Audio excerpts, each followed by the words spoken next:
Bienvenidas y bienvenidos a Foro Jurídico. Muchísimas gracias, amigas y amigos, en este ciclo de conferencias que hemos tenido a lo largo de este andar con candidatas y candidatos a la Suprema Corte de Justicia de la Nación, en este proceso que derivó de la reforma constitucional en materia judicial en la República Mexicana. Hoy tenemos la gran oportunidad de conversar con otra de nuestras queridas candidatas a la Suprema Corte. Ella es la doctora Ana María Ibarra Holguín. A continuación me voy a permitir leer una breve síntesis curricular de su amplísima trayectoria, tanto académica como profesional. Ana María Ibarra Holguín creció en Torreón, Coahuila, en el seno de una familia modesta y trabajadora. Estudió Derecho en la Ciudad de México y realizó sus estudios de maestría y doctorado en la Universidad de Virginia, en Estados Unidos. Fue la secretaria proyectista más joven de la Suprema Corte de Justicia de la Nación durante 10 años. Formó parte de la ponencia del ministro Arturo Saldívar. Destacó por elaborar sentencias progresistas que impulsaron el avance de los derechos y libertades fundamentales en la República. Destaca entre sus sentencias el reconocimiento de la doble jornada de mujeres trabajadoras, la investigación del caso de la guardería ABC, el reconocimiento de lenguas indígenas como lenguas nacionales. Posteriormente dirigió el Centro de Estudios Constitucionales de la Suprema Corte y logró posicionarlo como un espacio académico público con reconocimiento internacional.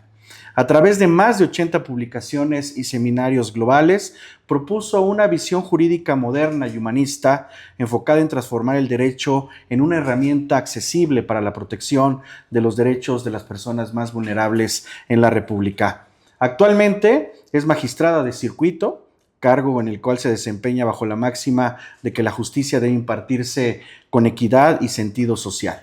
Como magistrada ha emitido sentencias para garantizar el acceso a la justicia para personas migrantes, condenar la violencia de género en contra de las mujeres embarazadas y madres, al mismo tiempo que ha defendido criterios sobre recaudación fiscal. Y bueno, es hoy nuestra gran invitada para lo que se está convirtiendo ya el cierre en realidad de este proceso de campañas rumbo a la Suprema Corte de Justicia de la Nación. Bienvenida, muy buenas tardes. Buenas tardes, Julio, ¿cómo estás? Muy bien, muchas gracias. Qué gusto estar platicando el día de hoy aquí contigo. Pues en Foro Jurídico, encantadas y encantados de tenerte, también una mujer joven, candidata a la Suprema Corte, y seguramente nos tienes que contar mucho de este andar durante la campaña a la misma. Has hablado durante esta campaña y a lo largo de tus propias definiciones jurisprudenciales de que la justicia que tenemos hoy en México es una justicia elitista, excluyente.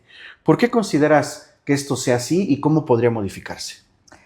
El Poder Judicial se convirtió en una caja oscura. ¿Por qué? Por los tecnicismos innecesarios que existen en el proceso judicial. La gente no conoce a sus jueces, nunca es escuchado por ellos o ellas, no conoce qué es lo que pasa ahí. Y cuando llega una sentencia, si llega, porque hay mucha gente en las cárceles esperando una decisión, llega en un lenguaje incomprensible y llega tarde. Y la justicia que es lenta no es justicia. Y esta caja oscura, además, es un sistema totalmente elitista. Y en la oscuridad, pues todo puede pasar. La corrupción, el nepotismo, la impunidad. Esto generó, y así pues lo revelan todas las encuestas, una lejanía de la ciudadanía con sus jueces y juezas y una desconfianza total en el Poder Judicial. Esto no aguantaba más. Tener este sistema elitista, soberbio, que además cuando se le hizo críticas sobre la necesidad de cambiar, respondió a ellas con total cerrazón, queriendo cruzar los brazos, queriendo responsabilizar a terceros, a fiscalías, a los poderes judiciales locales de una realidad latente. Yo estuve pues ya en 23 estados, pero desde la comunidad de Melgecán, en Chilón, Chiapas, hasta los empresarios de San Pedro, Nuevo León, pues coinciden en que esta justicia no sirve. No es eficiente, es técnica, muy técnica, cara y lenta. Muchísimas gracias. Bueno, vaya razones que nos das para justamente argumentar tus posiciones en torno a este tema tan relevante, porque justamente tiene que ver con la siguiente pregunta. Se ha abierto un debate nacional, ya me parece está siendo cerrado con esta configuración de la campaña y naturalmente la ocupación de un nuevo modelo para el Poder Judicial, pero hay quienes siguen pensando en la República, Ana María, que esta reforma no necesitaba ser tan profunda. ¿Tú qué opinas sobre eso? Necesitamos un cambio de este tamaño, una sacudida. El sistema actual, tal como está, no aguantaba más. Además de estos tecnicismos, muchos de ellos absurdos, pues también teníamos una sola visión, esta visión formalista de jueces y juezas. El sistema de carrera, que es ese sistema a través del cual vamos avanzando en el Poder Judicial a partir de exámenes de oposición, generaba virtudes, pero también repetía vicios. Y para mí este es el principal defecto del Poder Judicial actual. Un sistema cerrado, un sistema formalista que privilegió el proceso judicial frente al hacer justicia. Y el proceso es un medio, no un fin en sí mismo. Debemos utilizar la técnica para lograr soluciones justas. Esta visión conservadora, formalista, pues es lo que realmente impera en el actual sistema de jueces y magistrados. Y lo digo en masculino, porque también nuestros jueces y magistrados actuales son en su gran mayoría hombres. Yo soy magistrada de circuito y solo 12% somos mujeres. A estas alturas de la historia, una justicia que además formalista le cerró la puerta a las mujeres. Sí. Claro que esto tenía que cambiar. Sí. El país está cambiando, la democracia exigió un cambio. Tenemos que adaptarnos y trabajar por el país para construir un mejor sistema de justicia. Yo veo aquí una oportunidad que no podemos ni debemos desaprovechar. Vaya temas que además son particularmente relevantes para destacar en este diálogo con la sociedad mexicana, de la relevancia que tiene esta reforma constitucional primero y esta competencia por la Corte y, bueno, en realidad por la ocupación de todo el Poder Judicial. Y esto me permite preguntarte lo que sigue, Ana María.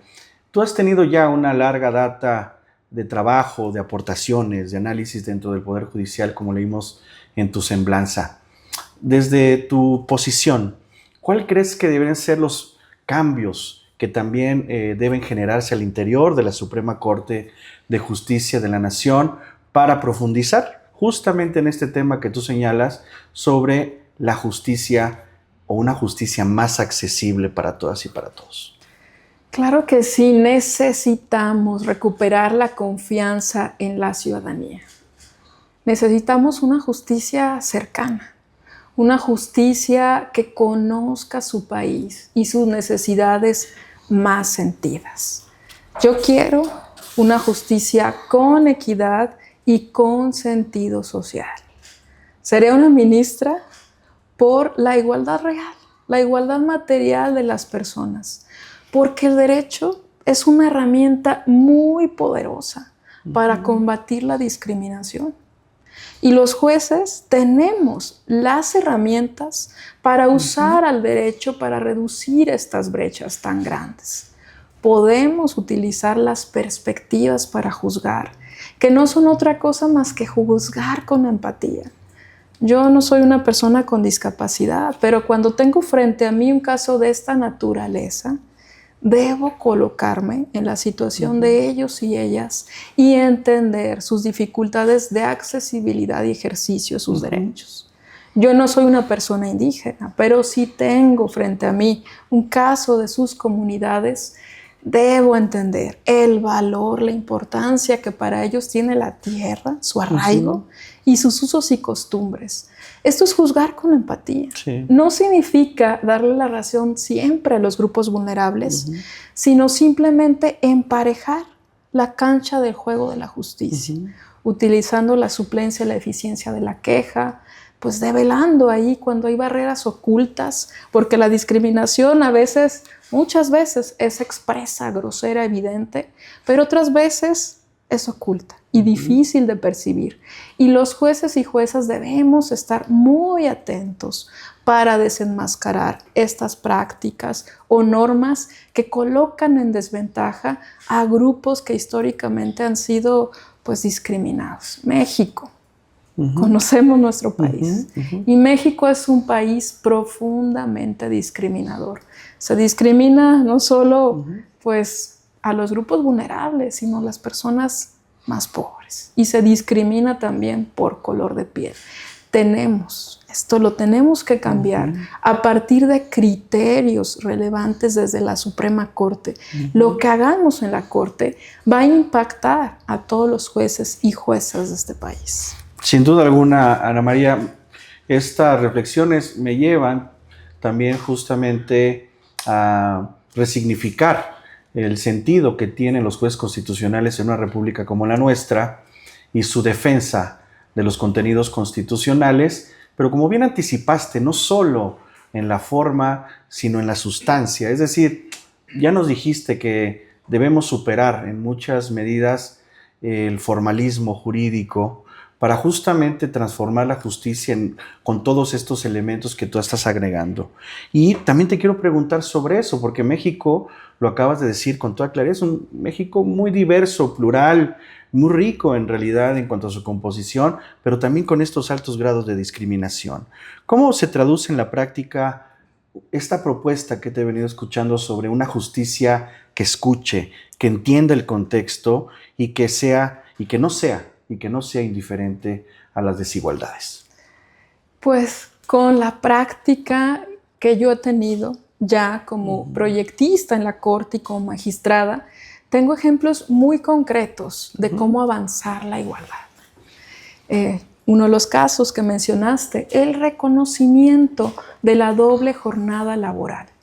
El entender que las mujeres, cuando salimos a trabajar, tenemos en mayor proporción, casi en la mayoría de los casos, el cuidado del hogar y el cuidado de los hijos que los hombres. Esto es una realidad.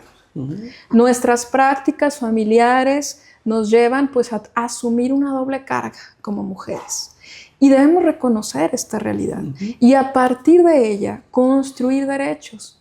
Con esta sentencia que proyecté, se deja en claro que el trabajo doméstico también es trabajo y que vale pesos y centavos y que en caso de una separación o divorcio debe ser resarcido e indemnizado. Otro de los casos que yo avancé desde la Suprema Corte fue la prohibición de la usura y es que tenemos que separar el poder del dinero de la justicia. En este caso se decidió que cuando una persona firma un pagaré con intereses exorbitantes, no se puede alegar la autonomía, la voluntad para que ese pagaré siga siendo válido.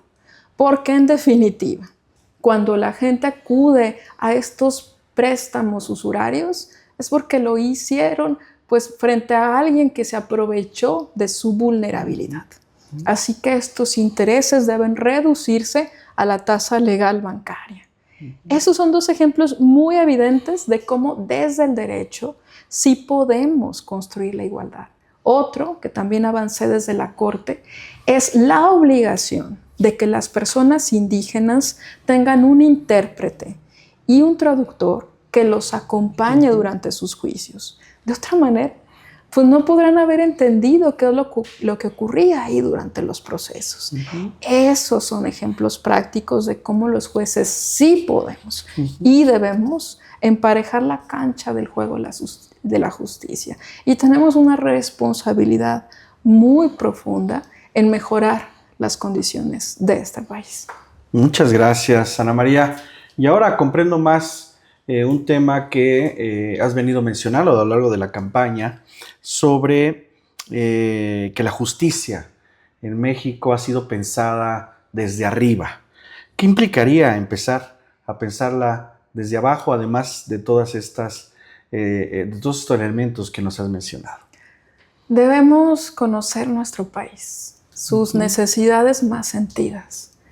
Estas campañas han servido para que candidatos y candidatas recorran el territorio, hablen con la gente, escuchen sus problemáticas y sus necesidades, entiendan de verdad las dificultades que enfrenta la gente cuando va a un proceso. Las personas no tienen por qué saber de leyes o artículos, ni plantear de forma perfecta sus argumentos, pero esto es lo que exigen los jueces.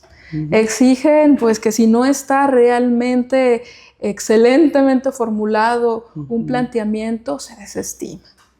Pareciera que los jueces buscan cómo no, en lugar de cómo sí, impartir justicia.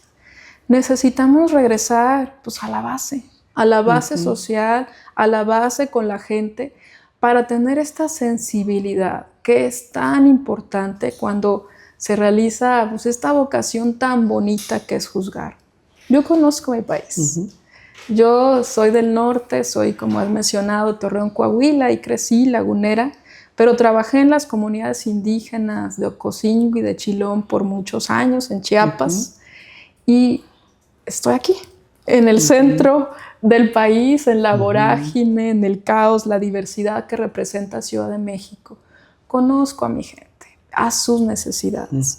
Y creo que esto es muy importante porque ahora vamos a elegir jueces, juezas, ministros, ministras, y claro que queremos personas preparadas. Yo tengo 15 años en la judicatura, maestra y doctora en Derecho, como has mencionado, pero estamos eligiendo algo más también. Estamos eligiendo una nueva visión, una visión posible que podemos construir, sobre todo en la Suprema Corte, porque este máximo órgano va a determinar el rumbo, el futuro de esta reforma judicial. Y necesitamos también personas éticas, incorruptibles, que sean capaces de resistir todas las presiones políticas o económicas. Soy la única candidata que ha presentado su 3 de 3, declaración de impuestos patrimonial y de intereses, porque no tengo nada que esconder, sino una trayectoria abierta, transparente, de la cultura del esfuerzo. Yo no tengo a ningún familiar, ni uno solo dentro del Poder Judicial, ni ningún acompañamiento pues, político, de familiares, sino mi trayectoria, que es pública. Estas sentencias están ahí en mi sitio web www.anamariibarra.com, pues son transparentes. Si me quieren conocer, ahí está toda mi trayectoria. Yo no puedo mentir, porque todo lo que he hecho, mi pensamiento, mis ideales, mi visión, está ahí en mis resoluciones. Mis sesiones son públicas. También pueden consultarlas. Las entrevistas que rendí ante el Comité Ejecutivo y Legislativo también están en internet. Así que, pues, manos limpias y transparencia. Muchas gracias, Ana María. Pues vaya contenidos que hemos discutido hasta este momento, dialogado. Quiero aprovechar este momento, Ana María, agradecerle mucho a nuestro director general, el doctor Elías Huerta Pichas, por esta gran oportunidad que nos ha permitido a lo largo de este ya casi par de meses habilitar este ciclo de entrevistas a candidatas y candidatos al Poder Judicial de la Federación, un espacio que se ha convertido justamente en ello, en un espacio de comunicación y diálogo con nuestra sociedad, para que conozcan con mayor profundidad de qué va primero esta reforma y quiénes son nuestras y nuestros candidatos. También a quienes nos están viendo a la distancia a través de la red digital de Foro Jurídico, como siempre, muchísimas gracias, porque siempre están acompañándonos de diversas regiones de la República y también del continente. Un abrazo muy fuerte a todas y todos. Pues continuamos, Ana María, si me lo permites. Gracias. A ver, entonces, en este nuevo modelo, en esta nueva etapa, con esta transformación profunda de la Corte, ¿qué papel deberán jugar los jueces y las juezas para cambiar la actual cultura judicial más allá de los estrictos cambios constitucionales y normativos que ya son una realidad. Ya, llevar a buen rumbo esta reforma judicial. Se nos va, se juega la justicia de este país el próximo 1 de junio. Es muy importante que la gente salga a votar. Es muy importante que revisen los perfiles de las personas candidatas. Hay una herramienta muy bonita que se llama Yo Ciudadano, que hizo una evaluación realmente de la trayectoria, del perfil de autonomía de los candidatos y candidatas y de las propuestas. Creo que es una herramienta pues totalmente independiente, imparcial, útil para esta evaluación. Y ahí está en nuestras manos, de la ciudadanía, el elegir el próximo rumbo del Poder Judicial. Claro que queremos personas éticas, preparadas y que nos presenten su visión de la justicia. La mía es una justicia y es una visión progresista, es una visión antiformalismos que pues yo ya tengo en práctica. Como magistrada, como proyectista, estos 15 años he trabajado mucho desde las entrañas de la justicia por cambiar este sistema, por hacerlo más cercano a la gente. Y te platico también pues otra etapa de mi trayectoria. Como directora del Centro de Estudios Constitucionales, donde tuve la oportunidad de publicar más de 80 obras, varias de ellas son los cuadernos de jurisprudencia, que son instrumentos que tratan de poner en sencillo y en claro las decisiones de la Suprema Corte. Porque estoy convencida, y sí es algo que he llevado desde la práctica, de que el derecho debe ser sencillo, cercano a la gente y que sí podemos y debemos hacer ese esfuerzo, abogados, juristas, jueces y juezas, de explicar en claro a las personas la decisión judicial. Así que estos cuadernos de jurisprudencia que los invito a consultar porque también son descargables gratuitamente, están en mi sitio web y en el Centro de Estudios Constitucionales, son este compromiso por acercar la justicia a la gente. Así que el reto es muy importante. Tenemos una oportunidad única como ciudadanía de llevar a buen puerto esta reforma. Yo quiero que salga bien la reforma, que elijamos buenos jueces porque quiero que a México le vaya bien. Y bueno, te voy a presumir aquí que esta organización, Yo Ciudadano, me eligió como la mejor candidata evaluada de los 3,300 candidatos que hay en estas elecciones, la mejor, por la trayectoria, por la ética, por la autonomía y por las propuestas que estoy presentando. Bueno, es un signo justamente de estos tiempos de transformación y cambio, pero también, hay que decirlo, la valentía y el compromiso que has tenido desde el interior de la Corte en este andar durante tu desempeño en esta gran institución de México. Ahora, a ver, antes de seguir con la siguiente pregunta, porque el tema de cómo comunicar es muy importante, ¿no? Ha sido un tema sumamente cuestionado a lo largo de los últimos tiempos, particularmente es parte del impulso que generó esta reforma, de hablar de jueces y juezas distantes, que parecía que se colocaban la toga y detrás del escritorio y que eran una especie de semidioses o dioses que tenían en sus manos el resguardo de la Constitución, pero que tenían, con razón o sin razón, tú me lo dirás, muy poco contacto con la gente, sus necesidades, sus realidades y sus diversidades. Sí, es totalmente cierto. Estaba en una torre de marfil, aislados, resolviendo como un laboratorio químicamente puro. Pero el derecho, la materia del derecho, pues no es física cuántica, no es química, es realidad. Resolvemos, jueces y juezas, situaciones de la gente, a veces cotidianas, a veces más complejas, pero que están en un contexto. Así que a partir de ahora, yo creo que lo que llegó fue la modernidad. Tenemos como jueces que cambiar, por eso el relevo generacional también es importante. A partir de ahora se inaugura un nuevo modelo de comunicación. Los jueces, magistrados, ministros, no podemos estar más aislados. Tenemos que estar explicando, nuestras decisiones, presentando quiénes somos, nuestra trayectoria, poniendo a escrutinio público nuestra ética, pero sobre todo, escuchando. Necesitamos escuchar a la sociedad y a los diferentes sectores. Y esto no es perder la imparcialidad, por el contrario, el entender las dificultades de cada sector, de los grupos vulnerables, de las cámaras empresariales, de los sindicatos, de los trabajadores, nos permite hacer mejor nuestro trabajo. Si escuchamos, no significa que les vamos a dar la razón, significa que podemos entender sus problemáticas, hacer mejor nuestro trabajo y resolver en contexto. A eso me refiero con una justicia con sentido social. El derecho no puede retroceder, por un lado, mientras la sociedad avanza por otro.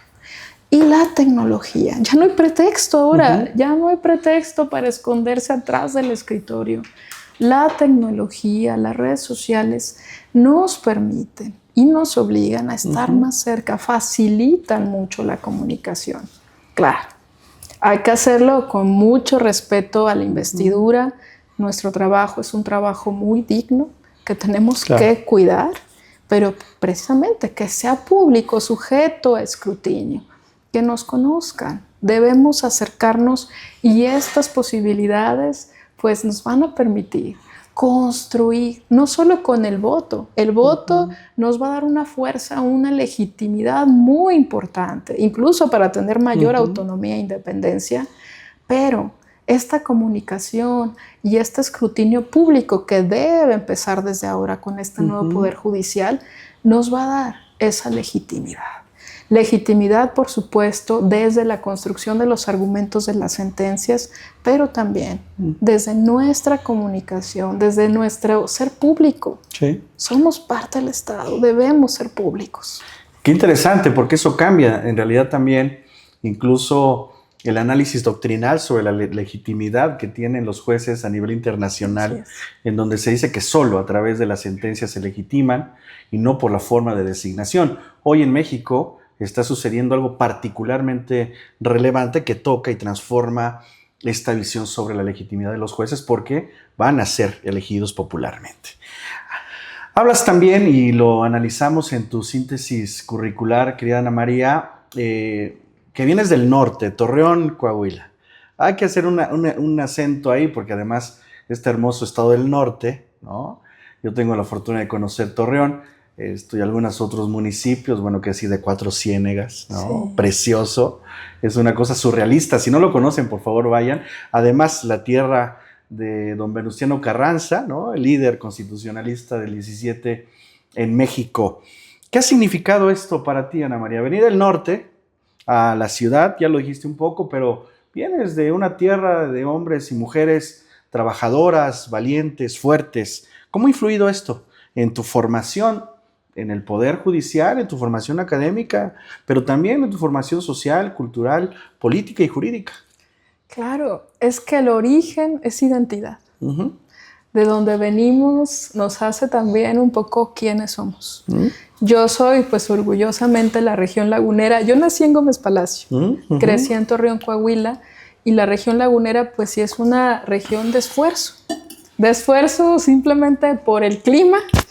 El clima tan adverso, pues yo creo que nos hizo resistentes, nos hizo francos, ¿no? La gente del norte somos muy francos, somos muy directos. Y yo llego a Ciudad de México sola, becada, sin ningún familiar aquí en la Ciudad de México. Entonces, esta experiencia que tenemos muchos que estamos aquí en Ciudad de México, quienes venimos del interior del país buscando mejores oportunidades educativas y profesionales, pues también nos forma carácter. También genera pues esta idea de que tenemos que esforzarnos por todo lo que hacemos. Y esta campaña no ha sido la excepción. Yo he trabajado mucho, he recorrido, puedo decir, de las candidatas que ha caminado más el país. Conozco bien mi país, conozco sus necesidades. Pues el norte todas las problemáticas que tenemos en el campo, también con la minería, también las ambientales, el agua, la escasez del agua, problemáticas que impactan realmente y profundamente la situación de las personas, de la comunidad. Y las comunidades indígenas de Chiapas, que es de norte a sur, pero que también, lo comento porque también son parte de mi identidad. Pasé muchos años trabajando en estas comunidades con una realidad diversa, la del norte, pero con problemáticas del campo también muy importantes. Claro, la diversidad cultural de las comunidades indígenas, el lenguaje, los usos y costumbres diferentes, pero es parte de nuestro país. Sí. Como decías, la diversidad cultural que nos hace ricos también es necesario asimilarla. Yo estoy muy contenta de que haya también esta diversidad en la Corte, representantes indígenas en la Suprema Corte, porque necesitamos, además de aplicar la perspectiva intercultural, entender, pero de fondo y de lleno, la visión, la cosmovisión de los pueblos y comunidades indígenas. Así que de norte a sur, estos dos polos me dan identidad. Y por supuesto, el centro de la República, la Ciudad de México, me encanta su diversidad, como platicaba. Creo que eso también enriquece también lo progresista que es la ciudad. Me encanta vivir aquí por esa razón, por las libertades. Yo soy una persona liberal, seré la ministra de las libertades. Mis sentencias apuntan totalmente a esta visión. Y bueno, por eso digo que no le puedo mentir a nadie, porque ¿quién soy? Mi visión y mis ideales están absolutamente plasmados en las sentencias que he proyectado o en las sentencias que he dictado. Fui la proyectista del caso del consumo lúdico en marihuana. Fui la proyectista del primer caso donde estábamos reconociendo el derecho a la interrupción del embarazo sin tener que acreditar ninguna causal. Esa soy yo. Qué interesante. Esa es pues una visión que, más allá de ejemplos que son relevantes, una visión de que el legislador no puede imponer restricciones a nuestras libertades si no justifica racionalmente estos límites. Caso de marihuana, por ejemplo, si encontramos con base en evidencia científica que el consumo de alcohol y del tabaco generan mayores daños a la salud que esta otra sustancia, pues no hay racionalidad en limitar de forma absoluta su uso, sino que una alternativa posible es la regulación. Claro. La regulación, y así está avanzando el mundo. Años después, pues la realidad, la modernidad está dando la razón a esta propuesta, ¿no? Se está liberalizando esta sustancia y se están pensando en nuevas formas de ver, ¿no?, el combate al narcotráfico. Primero creo que es muy importante regresar a eso, viéndolo como un problema de salud pública. Primero. Pues sí, sin duda alguna, y además de hacer un recorrido de sur a norte, de este a oeste también, hemos hecho un recorrido por justamente tus aportaciones a esta realidad diversa de nuestro país desde el Poder Judicial Federal. Y justamente esto se alinea con la siguiente pregunta. A ver, vienes del norte, naturalmente ya nos has narrado cómo ha sido tu inserción en la capital, en el Poder Judicial, y es también parte de lo que se sigue cuestionando hoy en día, una corte anclada en la capital del país, en donde las juezas y los jueces constitucionales difícilmente los vemos en los territorios, difícilmente los vemos en los estados, en los municipios, en este contacto incluso con pueblos y comunidades indígenas, salvo aquella etapa que tú la conoces perfectamente, cuando tenía la facultad de investigación la corte, que se armaban comisiones incluso para atender este tema tan lamentable que fue el caso de Aguas Blancas en México, donde se armó una comisión de ministros y tuvieron que ir incluso a la montaña y hacer una inspección directa. Más allá de esto, no hemos visto a jueces constitucionales en México, hombres y mujeres, que tengan este tipo de contacto con la gente, además de esta visión centralizada que tiene el país sobre la Corte. ¿Tú qué opinas sobre esto? Sí, yo creo que la sensibilidad respecto de la diversidad de este país se construye escuchando. se construye también o viene desde el origen y de la identidad de quiénes somos las personas candidatas. Creo que esto es quizá algo que podríamos revisar en los perfiles. ¿De dónde vienen las y los candidatos? ¿Cuál es su identidad?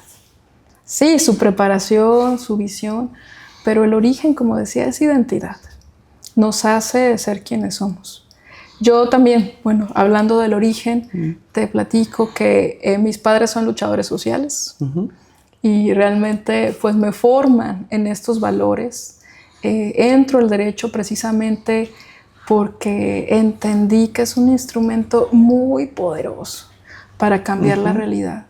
Realmente es como pues un arma de defensa. El derecho, el conocer de leyes permite defender los derechos y yo sí creo en esta defensa en clave jurídica. Nos permite realmente avanzar y lo he visto como jurista y lo he puesto en práctica como jueza, como magistrada. Ha sido muy importante esta pues identidad, ¿no? Yo creo pues en quién soy y en lo que se proyecta en mis decisiones. Y esto no es perder imparcialidad, ¿no? Hay quien propone una corte itinerante. Yo, mira, creo que esto le generaría costos al Estado innecesarios. Mover a 9 ministros por todo el país es complejo. Y no se trata como de dar una apariencia de... una apariencia de que estamos más allá del centro de la República. Lo que se trata es de verdaderamente internalizar y entender las necesidades pues, de largo y ancho de nuestro país, de su diversidad pues, cultural también. No, sumamente interesante, querida Ana María, porque no quiero dejar de preguntarte lo que sigue. A ver, y ya nos has explicado a partir de esta respuesta que tus padres fueron luchadores sociales y eso naturalmente tiene un impacto directo en tu formación como ser humano, como profesional y como operadora del derecho.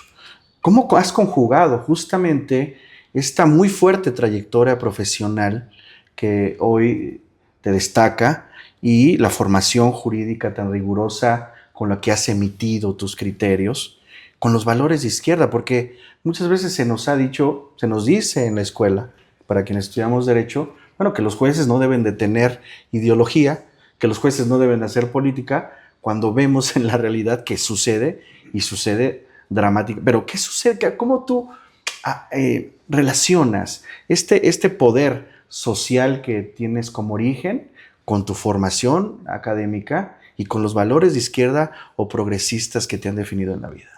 Claro, es que los jueces no somos robots.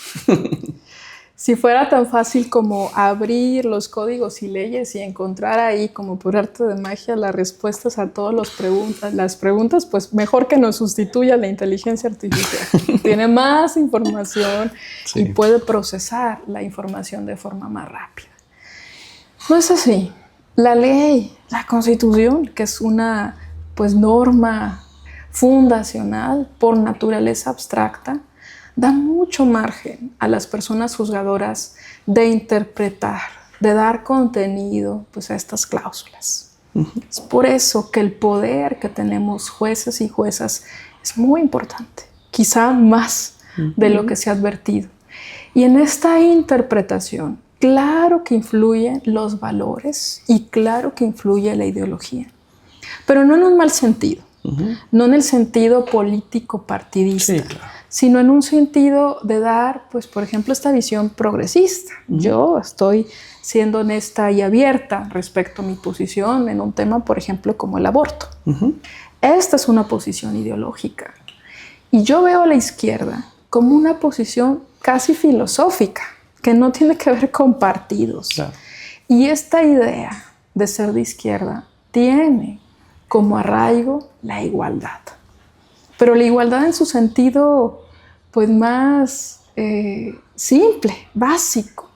De verdad, ser iguales, materialmente. Esa es la idea básica de la izquierda.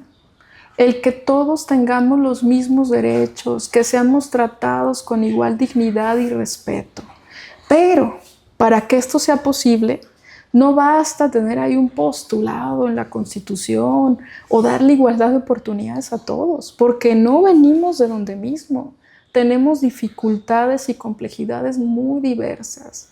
La igualdad material, real en los hechos, se hace pues otorgando derechos sociales, por ejemplo. Derecho a la educación, derecho a la cultura, derecho al medio ambiente, a la vivienda, al mínimo vital, condiciones materiales mínimas que nos hacen hacer posibles el ejercicio de otros derechos, de los derechos de libertad. ¿De qué sirve tener el derecho a la libertad de tránsito, la posibilidad de viajar, de conocer, de educarnos, si materialmente no lo podremos lograr? El compromiso con la izquierda, el compromiso con la igualdad real es buscar el ejercicio de los derechos sociales. Yo quiero inaugurar una nueva época en la Corte, que será la época de los derechos sociales, porque solamente así construiremos una igualdad material real. Qué maravilla. Muchísimas gracias, querida Ana María. Ahora te quiero preguntar algo a propósito de esto que señalas, porque además me parece que para quienes tienen una formación desde lo social como tú, con esta visión progresista del derecho y además en su aplicación y desarrollo, ¿cómo se construye, cómo propones construir una autoridad judicial desde la empatía sin perder la firmeza que exige el cargo? Con responsabilidad. Necesitamos entender que sobre todo en la Suprema Corte tenemos esta obligación y deber de conducir con nuestros criterios a todos los demás jueces del país, pero también tenemos en nuestra cancha la interlocución con los otros dos poderes del Estado. Y cuando hablamos de estas posibilidades interpretativas, de la posibilidad de impregnar nuestra visión a cómo debe conducirse la ley, lo debemos hacer con mucha responsabilidad, porque formamos parte de un Estado donde hay otros dos poderes, donde estamos en una interrelación democrática. Y no cerrarnos al diálogo. Si nos cerramos al diálogo, perdemos. Renunciamos, como ya pasó con la actual Suprema Corte, a participar en la vida democrática de este país. Sobre todo, ministros y ministras debemos ser muy responsables de evaluar el contexto social, político en el que vivimos. Te voy a contar de un ejemplo que tuve la oportunidad de resolver. El caso de García Luna. La Suprema Corte emite un criterio, una jurisprudencia que dice que se deben descongelar las cuentas por parte de la UIF cuando no hay una petición expresa por parte de un gobierno internacional en un marco de colaboración de combate a la delincuencia. Interpretando el combate a la delincuencia organizada como si fuera un trámite burocrático, con requisitos absurdos. Yo tuve en mis manos el caso de García Luna y no apliqué este criterio, no descongelé sus cuentas. Encontré una salida técnica para argumentar que esta cooperación y esta petición en un sentido amplio ya había existido por parte de la DEA a la UIF, aplicando la Convención de Palermo y la Convención de Mérida. Eso es actuar con responsabilidad institucional, entender que tenemos una responsabilidad social también y que resolvemos en un contexto social e incluso de seguridad determinado. Gracias a esa sentencia es que ahora que la Corte de Miami emite la decisión de que García Luna y su esposa deberán pagar 46,000 millones de pesos mexicanos al Estado mexicano, es que se tienen los recursos.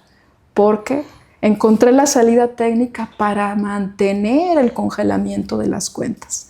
El tribunal de al lado descongeló las cuentas de la esposa, pero yo mantuve las de García Luna bajo resguardo.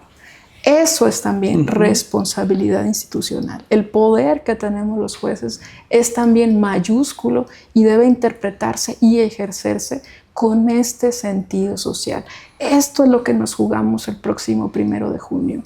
Queremos jueces honestos, queremos jueces valientes, jueces que de verdad respondan a las necesidades sociales. Pues muchísimas gracias, querida Ana María. Antes de concluir, una pregunta más, porque además, bueno, ha sido sumamente interesante este diálogo, ¿no? En donde te hemos conocido. Además, me atrevo a decir, desde tu formación personal, familiar, académica, profesional, y eso cierra bien el ciclo de una gran entrevista como esta. No lo digo por mí, lo digo sin duda alguna por nuestra invitada. Así que agradecerles a todas y todos por este encuentro, por esta oportunidad que nos brindan de comunicarles de las ideas, las personalidades, los procesos que son clave para la República en pleno siglo XXI. A todas y todos nuestros queridos acompañantes en esta transmisión digital de Foro Jurídico, muchísimas gracias. A mi querido director general, el doctor Elías Huerta Pichas, también muchas gracias por esta gran oportunidad. Con esta entrevista, Ana María, además estamos cerrando el ciclo de entrevistas con candidatas y candidatos a la Suprema Corte, pero también al Poder Judicial en términos globales en Foro Jurídico, dado que, como saben, ya la jornada electiva será el próximo domingo, en donde todas y todos los mexicanos estamos llamados para depositar nuestra voluntad en la urna, ahora con este reto constitucional de elegir a juezas y jueces, bueno, integrantes del Poder Judicial Federal en México. Pero no quiero terminar esta entrevista, querida Ana María, sin que nos des un mensaje final para toda nuestra audiencia, por favor. Claro que sí, con muchísimo gusto. Pues yo quiero que conozcan quién es Ana María Ibarra, esta trayectoria y estas propuestas de las que hablo. Toda mi trayectoria está en www.anamariaibarra.com. Estoy en todas las redes sociales, conózcanme, y si me gano su confianza, estoy en el número 17 de la boleta morada. Que no nos disuadan de votar. Es una oportunidad, aquí no hay partidos, esto es de ciudadana a ciudadanos, de construir una mejor justicia. Ya saben, 17 en la boleta morada. Pues muchas gracias, querida Ana María, por esta gran oportunidad que nos brindas a Foro Jurídico para sostener este diálogo contigo en el cierre de este proceso inédito para la República, que deseamos que sea por el bien de todas y todos. Así que el próximo domingo, todas y todos, tenemos una cita y acudamos como democráticamente estamos responsabilizados todas y todos. Gracias, querida Ana María. Gracias a ti, fue un gusto platicar. Un abrazo fuerte y hasta muy pronto. Gracias.